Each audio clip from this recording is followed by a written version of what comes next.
This is World Now on TVC News. Thank you for joining us. I'm Abosadi Adeniwa.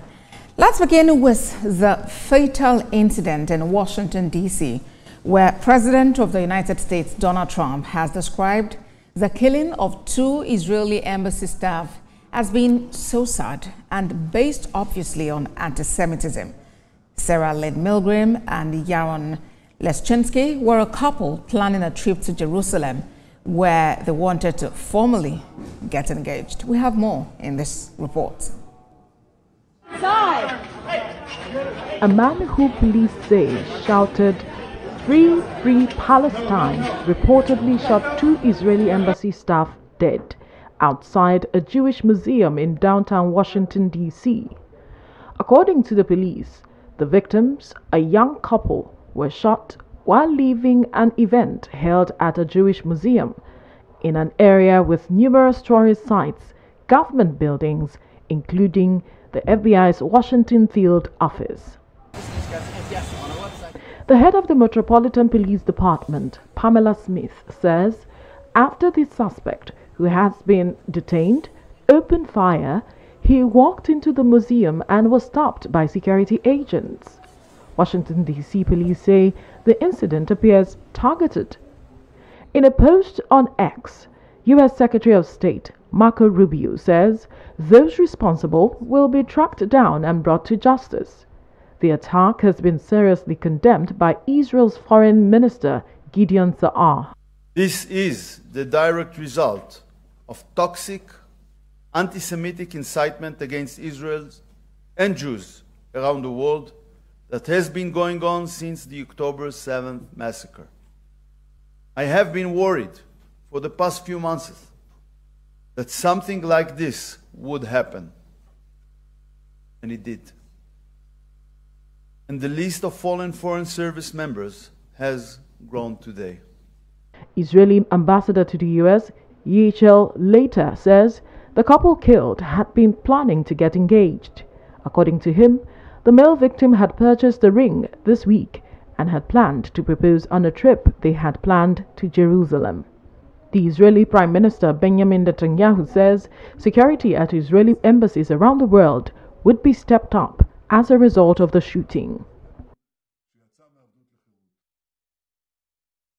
For more on this security challenge and the Israel-Hamas lingering war, Global Affairs Analyst Ejike Okpa joins me from Texas in the United States. Mr. Okpa, good to have you join us on World Now. We understand that Yaron Leschinsky had just bought an engagement ring earlier this week and plans to propose to Sarah Milgram next week. Now, both are dead. What does this say about the Israel-Hamas war and its impact? Yeah, thank you for having me. It's just another sad day in this, tension that, for the past 50-something years coming on, 70-something, Israelis have been targeted. If you remember the Munich Olympics in 1972, 11 Israeli athletes were killed. And so what you have now is war that are not being fought like, the way it was supposed to be fought between nations. Individuals have taken it upon themselves to inflict, harm on the other side.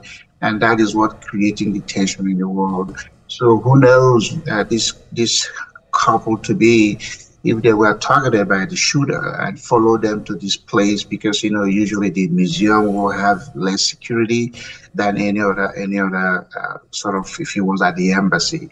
So hopefully when the suspect is picked up and they will get to know what's the motivation behind. But again, it's just one of those things that you never know. An individual will be angry because of something that is happening to people of their own, racial or ethnic background, and they're going to seek revenge. That has always been the situation in the world when you have, Palestinians, Israelis, all angry at each other, no matter what the peace arrangement is. All right. And a suspect is in custody. Witnesses say he shouted, "Free, free Palestine," while, he was being picked up. How do we douse tensions in the Middle East and end this war between Israel and Hamas? You know, I wish I have a magic wand. I wish I have, something I could say to make the two neighboring countries or people come to terms with their own coexistence.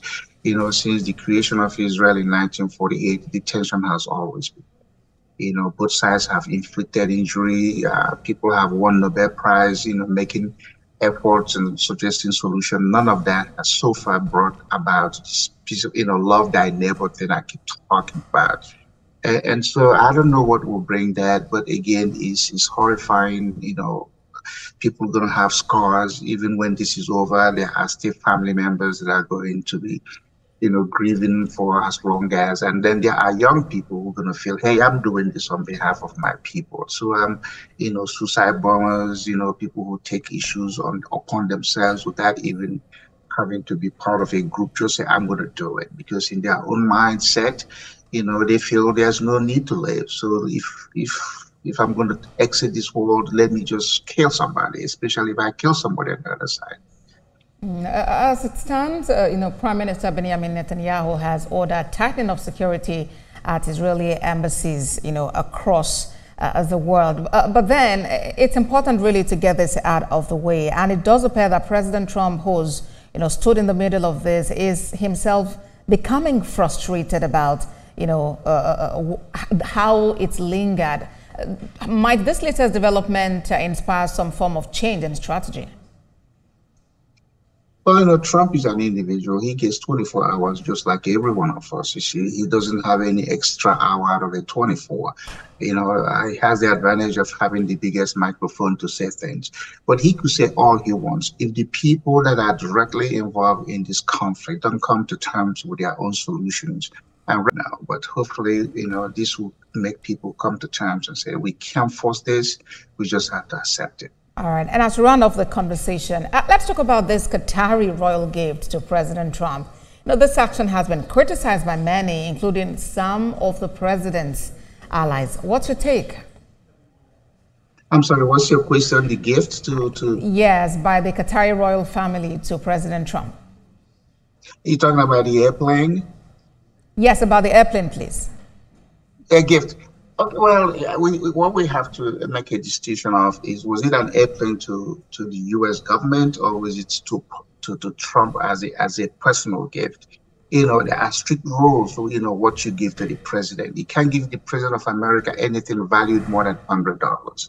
So if it's a gift he's going to accept, as a personal thing, then there's going to be some congressional challenges and inquiries and pushback. But if it's a gift to the American government, then again, the Congress will decide, what comes with this gift. Are there some other ulterior motives? So that may have been announced, and they say the plane is available, but until that plane is converted as an Air Force One, because it's a whole lot of process, then we know that the gift is for real. And then let me even give you some background information. The gavel that is used by the Speaker of the House of Assembly was given by India, to America. And this gift idea of America started way back in the FDR period, when the Sultanate of Oman gave FDR to Arabian horses. And Congress was so pissed off at it and said, why should we have 2 Arabian horses? So he called his friend who was the owner of a King Ranch. King Ranch is the largest ranch in the U.S., about 800,000 acres of land. I said, hey, would you come here and take one of these horses and get the Congress out of my back? And the guy said, oh, what do you want? What do you want for it? He said, just make me an offer. And the guy said $100. And then Congress said, that's it. That became the rule, the amount of, the highest amount you can give an American president. So what Qatar has done, people have tried to do it until it's accepted. Whether it's if it's a personal gift, he cannot use it until he leaves office. All right. But if it's something that he's going to use as president of America, has a whole lot of process.